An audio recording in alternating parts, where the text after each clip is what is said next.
Rolling maul has become the hardest to stop attacking weapon in rugby. It's left a mark on rugby around the globe, with hookers sitting among the top try scorers for the last decade. The maul has become so powerful that many fans are calling for the powers of world rugby to ban it.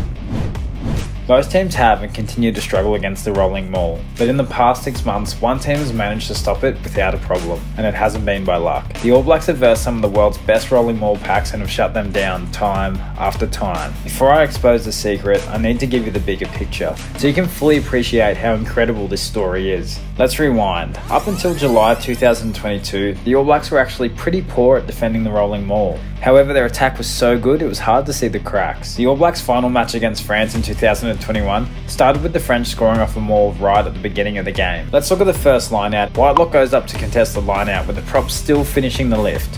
Whitelock standing up tall, the French have managed to get 6 players into a driving position and 1 carrying the ball, while the All Blacks have 1 player on the ball carrier standing upright and 1 player joining in to drive. If you do the maths, the All Blacks were royally screwed from here. Whitelock does his best once he realises the situation to splinter the maul through the middle, but stood no chance, with Retallick swimming along the outside desperate to stop the try, but fair play to the French, it was a really well set up maul.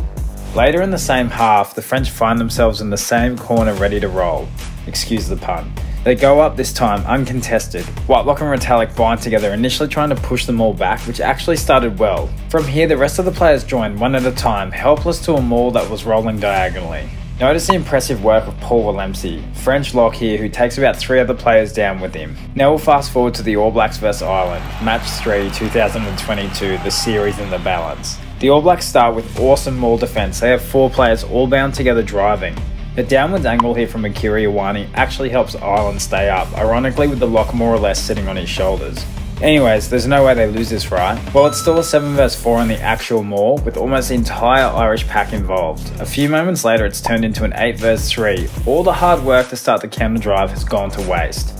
Also check out the Irish number 5, who once he passes the ball on, manages to drag 5 All Blacks away from the ball to earn Ireland the try. A little bit later in the game, they make the throw uncontested, with 4 All Blacks bound together ready to drive. Before you know it, it's become a full 8-man shove, with Ireland eventually breaking away and scoring to win the series. Since this maul try, they've not conceded another try in 10 games. Sure, they've let in a lot of points, but none have come through rolling mauls.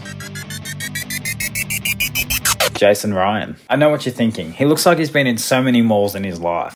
The All Blacks sacked John Plumtree and brought in Ryan from Super Rugby heavyweights the Crusaders and instantly fixed one of the All Blacks' biggest problems. I'm going to explain to you how, the strategy, the style of maul defence Ryan uses. But make no mistake, this wasn't a fluke. While Ryan was at the Crusaders, they conceded hardly any maul tries in the last 5 years. I'm not sure of the exact statistic, but you can count the number of tries on one hand. This was at a time where the Lions, Brumbies, Jaguares were scoring multiple rolling maul tries every single game. The Crusaders' biggest advantage was 7 to 14 points on the scoreboard saved through shutting down the rolling maul. I understand everyone watching this video, including myself, has a bunch of different experiences when it comes to rugby. So just so everyone can be up to scratch with this, some common maul defences in rugby are: first, very common, sacking. This is where as soon as the jumper lands, he's either dragged by the collar or body, tripped by the defending tackler to fall straight to the ground, turning it into an instant ruck. This doesn't happen so much in the professional level because props are simply too strong and can keep anyone standing.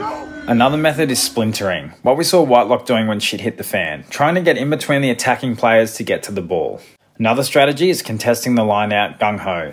Then we've got the early shove, getting the opposition team going backwards and looking for moments of disjointedness to get a hand on the ball or ball carrier. This is where I think the All Blacks were spending most of their time before the change in Jason Ryan. The new strategy they're doing, the pincer, or what's also known as the sea defence. It's becoming so popular, Ireland and many teams in the Northern Hemisphere are starting to implement this technique.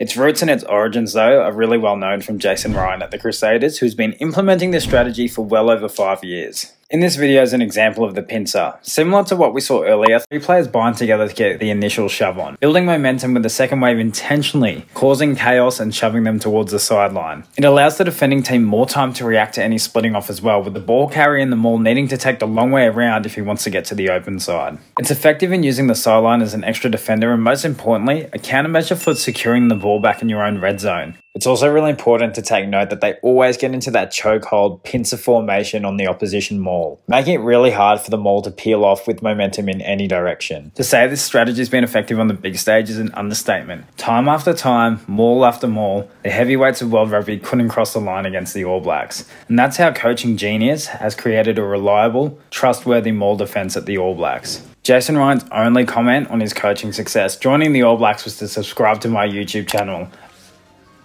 With the rolling maul being such a contentious issue in world rugby at the moment, I really want to know your thoughts. Do you think it should be banned, or do you think it's a good reward for teams not giving away penalties? Should the maul be looked at as obstruction, or is it just simply part of the game? Should teams who can maul really well be rewarded? Or are we going to start moving towards a game where the rolling maul becomes extinct? I really want to know each of your thoughts down in the comments because I'm planning to make another video on the rolling maul, except I really want to hear some more perspectives first before I form my complete opinion on it. I hope you enjoyed that video and you learned something. See you in the next one.